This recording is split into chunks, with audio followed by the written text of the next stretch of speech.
I've been thinking of doing a YouTube channel and inflicting my opinions upon the world that no one's asked for ages.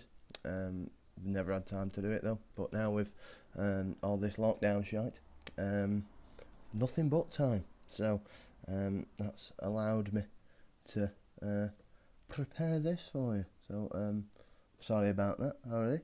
It's probably gonna be shite, but stick with it. Might not be, probably will be. But there you go. Yeah, I've written a couple of notes as well, as coherence is not my strong point. About as coherent as Joe Biden after 15 points, if I don't have a couple of notes. So I've written a couple of things down to remind me. So that's what you might see if I'm glancing down. But for this inaugural piece of communist propaganda from the Vulture Authority YouTube channel, I thought I would bang on about the Rona for a bit, seeing as it is kind of dictating everyone's lives at the minute. Coronavirus has sort of exposed forever, really, the inefficiencies and the cruelty of your free market ideologies. Just kind of the end, really, of conservative and laissez-faire sort of liberal economic ideology having any semblance of logic or connection to reality whatsoever, really. So so I suppose that's a positive, really. It's shown that for your right wingers and your kind of corporate kind of people that state intervention is not only possible, but it's totally necessary in times of crises like we're in now, to prevent a complete and total societal collapse. So yeah, it's sort of, you need to, and not just leave everything to the free market, fuck everyone off kind of ideology that we've been living under since Reagan and Thatcher.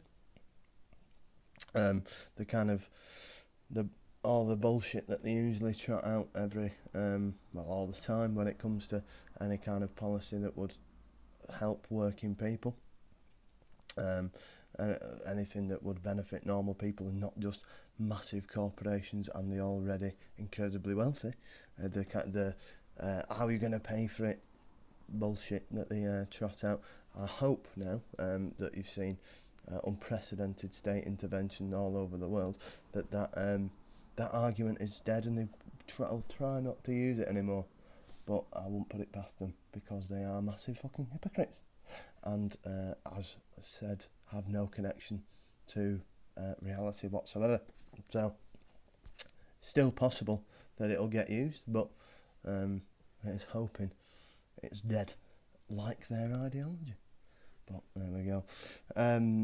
This is, with the sort of saying about state intervention, that's not to say that the response everywhere has been good or okay, or it's been totally shite, really. And in most Western countries, well, Britain and America, especially all across governments in the West, but especially in America, there's been, and in Britain as well, but especially America, there's been huge corporate bailouts for the rich and the industries that they own, to an absurd level, where you're bailing out fucking cruise lines, which is essentially a dead industry, I would think, as surely a disease factory the size of a small town floating around the Caribbean full of old people is not the first place you'd want to be going on holiday after this. The Seychelles government has banned cruise lines going to its islands till 2022,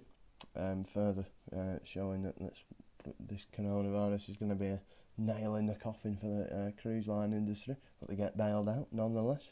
The even more outrageous the fact they've been bailed out is these companies aren't registered in America. They're usually registered in your Cayman Islands, Virgin Islands, somewhere, some fucking island Richard Branson owns or some shit. All that while working people who've needed a bailout since, forever, since at least 2008, in the last global financial catastrophe we all lived through. That's even more amazing, really, that we've had two unbelievable, unprecedented crashes within the last 12 years, since 2008 and now, and people who aren't billionaires still defend the capitalist system. It doesn't really make much sense to me. Why would you defend a system you're not only not benefiting from, but is actively fucking you over? Doesn't really make sense, does it? All of this, of course, while working people get crumbs, as all the money floats straight to the richest corporations and people in society. Once again, unsurprising. So the working people in America have got that one-time $1,200 check, which is going to go absolutely nowhere when you've still got to pay rent, mortgages, all that. There's no moratorium on any of that. You've still got to pay everything. You don't have a job left, and here's 1,200 quid that won't cover it for even a month. Yeah, nice one for that. So but in over here, of course, we've got the 80% furlough scheme, 80% of wages, which is originally a Danish, from the Danish welfare system, their amazing welfare system, and borrowed from them. It's a necessary scheme, and it is very helpful. But this again, the 80% it's helpful, definitely more helpful than America's, but you still have to pay your rent, still have to pay your mortgages. There's been talk of bailouts for landlords and stuff, and all that kind of stuff. Whilst people will probably not have a job to go back to who are on this furlough scheme. I'm on the furlough scheme, and I probably won't have a job to go back to. And big Rishi Sunak has indicated that this furlough scheme is going to have to be paid back in some way. So I'm going to. It's nice one. 80% for doing fuck all. Sound. That's my kind of right up my street. However, doesn't take a genius to see that there is the possibility of massive, brutal Tory austerity 2.0 just around the corner. Not going to give any praise for that one, because that is almost definitely what's going to happen. There's going to be another austerity in Britain and probably across the EU as well, which is going to be, cause exactly the kind of problems we've seen in the last decade, just on an even grander scale. So, not optimistic with that one, really. Yeah. So, moving on from another vision of the inevitable dystopia that's right around the corner. I think what we're going to see as well in the next few years is a sort of an unparalleled kind of monopolisation that that's you'd sort of associate with the back in 100 years ago with Rockefeller and Vanderbilt and all them horrible bastards. I think that's almost definitely going to be happening again. These kind of amorphous corporations, like your Blackstone, BlackRock, your Jeff Bezoses, will are almost certain to sort of increase their market share of in the economy, and essentially just take over whatever they want to take over.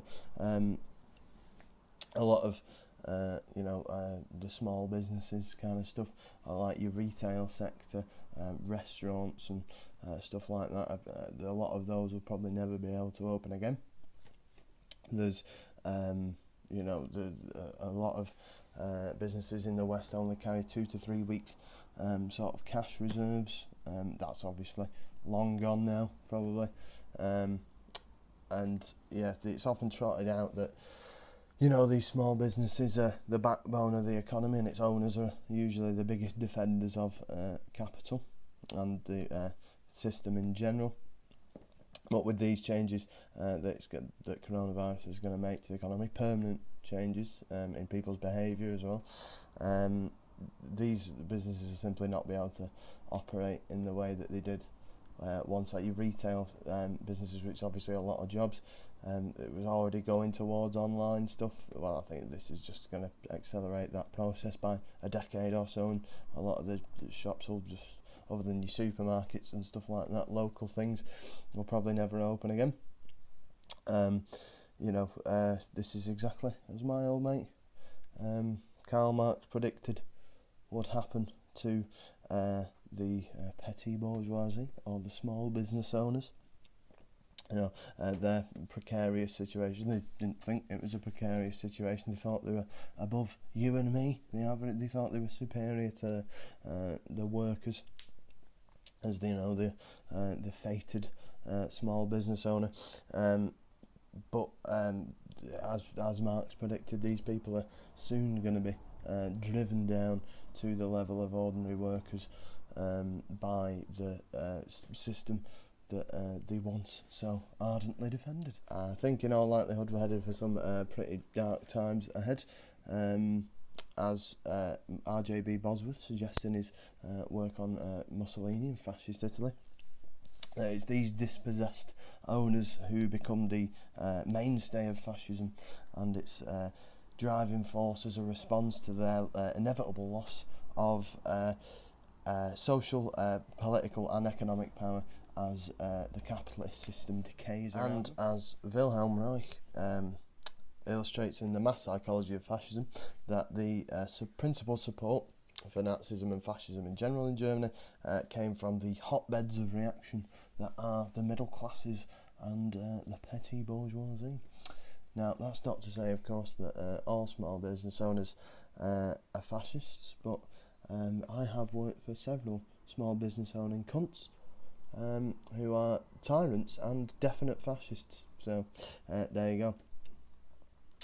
That's, of course, aside from the real consolidation that'll be going on, as I said, with your BlackRocks, Blackstone, these giant amorphous corporations, asset managers, private equity firms, all that kind of shite, that buy up every kind of medium to large business.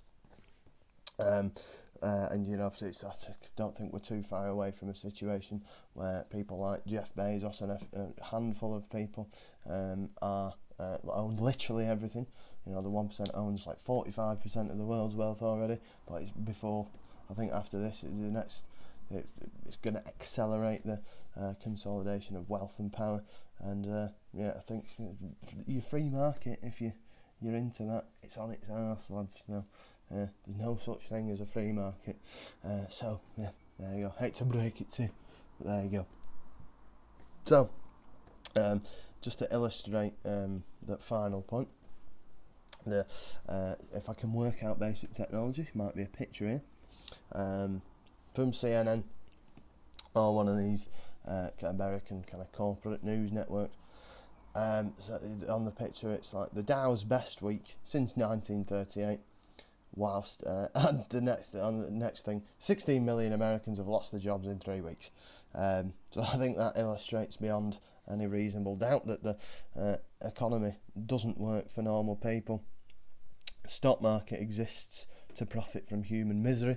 The economic measurements that are used have no correlation whatsoever to how actual normal human beings are doing and what they're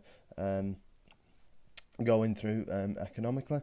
It's kind of, especially with the latest drive we've kind of seen across the West, where it's sort of Britain and America again, where it's sort of sacrifice the poor, get back to work at all costs. Like just trying to send schools back here, but they're not sending Eton back or any of the private schools back till September, because they're the important kids of the wealthy, and if you don't have any money, you are not important. So get your kids back to school, catch the virus, fuck off, we're not asked. This is all sort of the kind of logical conclusion of the Reagan and Thatcher revolution, 79-80, where that we're likely to see something akin to that all over again. You know, mass deindustrialisation, what's left, mass dispossession, mass unemployment. 30%, 40% is probably likely to be the new norm. And of course, as Reagan and Thatcher love to do, the financing and supporting of the worst human rights abusers and maniacal fascist regimes in the world. So I think that's I think in all likelihood we're going to see that all over again, just on a grander scale. In the next video, I think I'll leave that one there on that positive note. On the next one, I'll talk a bit more about the how it's like how they're already sort of doing